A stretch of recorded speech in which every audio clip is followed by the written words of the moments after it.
can actually be investing time and effort into practicing, expecting some kind of reward and an improvement in the outcome, but actually nothing's really changing. Really all we're doing is we're just ingraining this got it, lost it mentality, and we're exciting the nervous system all the time. And on the golf course, we want to be performing in a more kind of pragmatic way. So we've got to be more pragmatic. It's key that we develop our awareness through practice, which is upskilling us to play better on the course. If we just put that there, if you stand square to it, Craig, take your grip, you're going to just do half a swing, and I want you to make a path, only soft 25% swing, so very soft tempo so you can feel it and recognise it. Make as strong as possible path, so make a path as strong as possible to the left. Okay, so let me just step in, just to suggest what we could have done. We could have just done this. Okay, so what you're doing at the moment is you're relating it to your actual golf swing, which means you're always going to be trying to engineer something with the same map. That you're trying to use that same map all the time in the full swing, the same feedback loops, and you're using the same level of distortion, but you're trying to refine something with all that noise in the system with your current operating system, which is really noisy. Whereas here, that's the path to the left. Yeah. So what did I do? Went that way. What would that feel like now if I made a bigger swing? It's the same thing. So I'm now repeating. Look at that path. Okay, now what would it be like to go to the right? Two very, very different movements. And we need to explore the extremities of these. So just try that again, because for me this is absolutely critical. How much more can you go across it? Now explore the path on the way back, the journey on the way back. Yeah. Brilliant. Was that easier to make a path? Yeah. Or harder? Yeah. No, I mean, the further I go out there, the further I can go in here. Now keep the path there, don't fold it back. Yeah. Set up again. Now just with the wrist, the opposite. To the right. Yeah. Just the wrist. So, cool. Definitely easier when you just use your wrist, isn't it? You're not really using your wrist. When you watch this back on the video, this is what the video is really useful for. Like I said, it's for affirmation of what's actually happening. You're using your whole body for this. Oh, am I? Yeah. That last swing was like this. You use the whole body. So just use your wrist. So just the wrist to swing into out. That was out to in. Oh, sorry. That's okay. Now into out. Just the wrist. So that's you just using the wrist. If you love the coaching and want to experience the effects of the training that you see with our pupils, you can purchase the GRFI system yourself by following the link in the video description. You'll get all the equipment and a 2-hour download covering all the fundamentals, exploring your movement and how you can use the ground and create those all-important ground reaction forces and transfer them through to clubhead speed and experience the gains that you're seeing in the videos. It's full swing. Look at how far you swing it back. Well, it's 3/4 backswing. Look at your leg action. It's like a full swing leg action.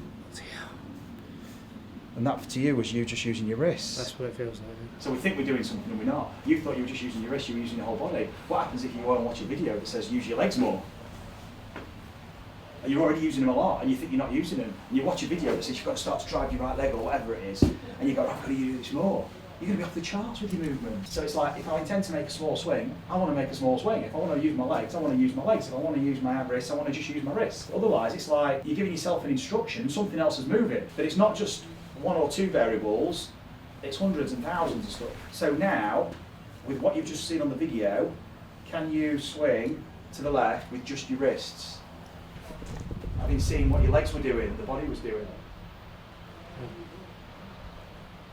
Yes. Yeah. Yeah. What you might recognise now is, do that again with just your wrists. It's hard to get out there. Is it easier or harder to go to the left or to the right? To the left. Which is what? Oh, no. Which is harder? Which is easier? So No, I mean, just it's easier. wrist. It's easier to go to the left because I It's can easier just to go do. to the left. I can just let it fall. So what do most right-handers do? Swing left. It's easier. Because I don't need to make all this movement with the body. No, you can I literally can just do that. So if I'm a bit impaired in my movement, Yeah. restricted or limited, naturally it's easier to swing left. We just experienced that because if we just go to the end of the chain, there's loads of movement available here. just let the club fall. But notice what you had to do to get it to the right. Look at how you had to start moving your body. You have to. It places demand on the body. It's a whole different set of constraints. Recognising this level of difficulty in your movement is important because often we don't challenge ourselves enough in practice to actually use our movement in the way we intend. It's the self-realisation that we need to develop for actualisation, to actually apply ourselves in reality in the way we intend. Yeah. But most of us are living just in the actuality of it, trying to act, trying to create a movement, but we haven't actually got a realisation of what we're doing because we aren't sensitive to it, we haven't got a feel for it. So the whole system's so noisy, we're making golf swings and we don't really recognise our swing. We haven't really got an identity to it. We almost need to look at the video or we need someone else to tell us just to give us some identity. Now, just use your wrists and play a fade. Only the wrists. So just the wrists. So it's not going to be a big you're only playing a little 3/4 soft tempo because I want you to be able to feel that path.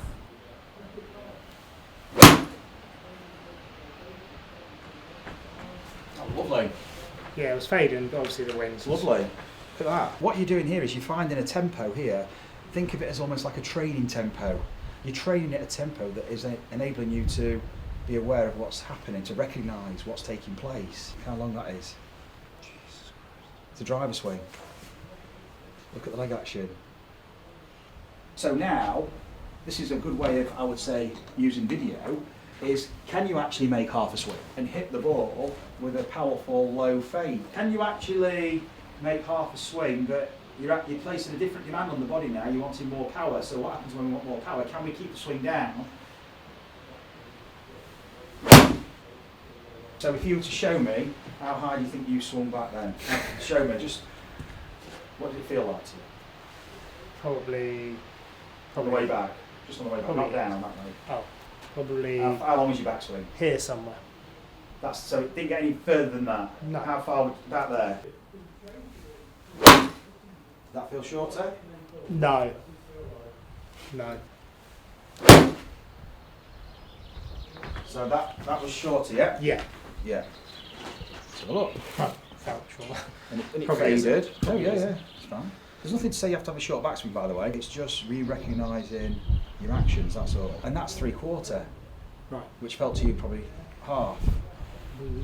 Felt like I barely swung above my knee. Yeah. And your hands are above shoulder height. Now that's not to say the more backswing you make, the more out of control it is, the less backswing, the more control.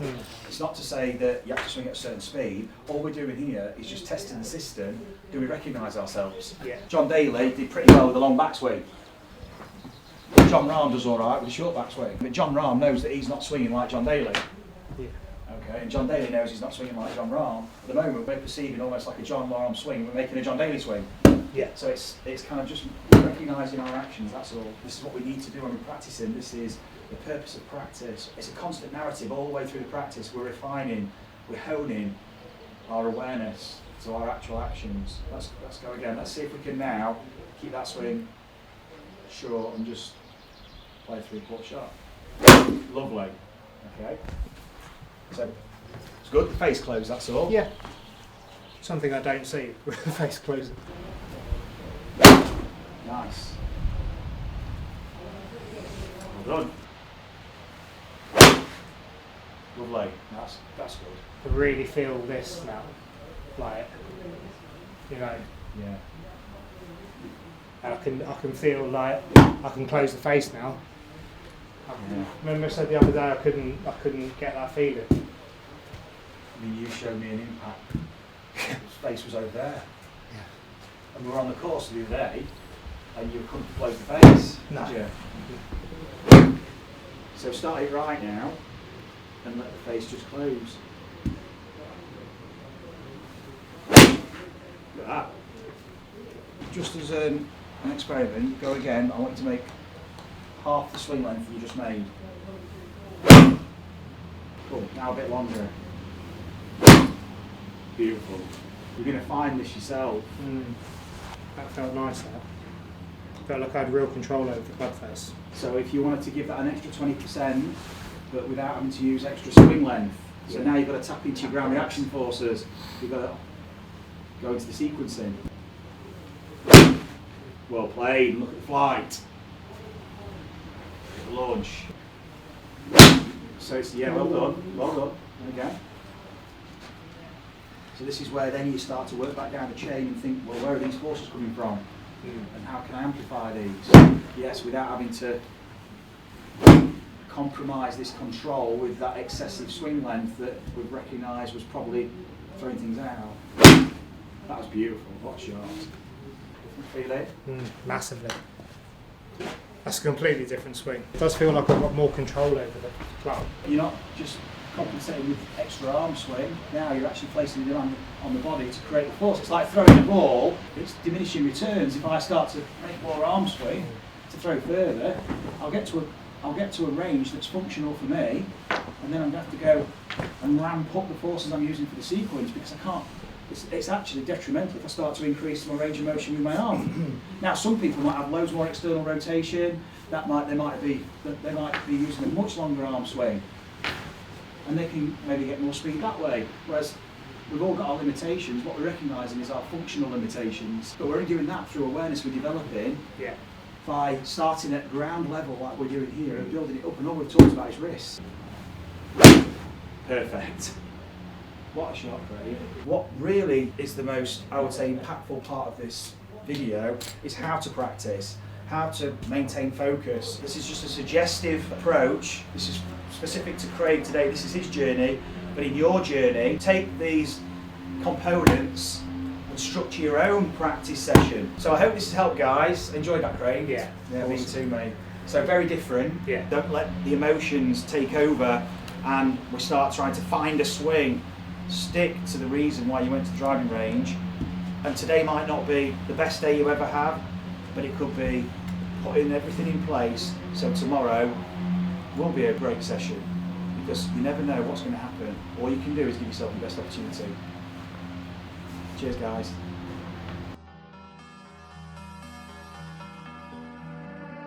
Thought you'd go, but you didn't, so I'm sitting here. Thought I heard my phone ring.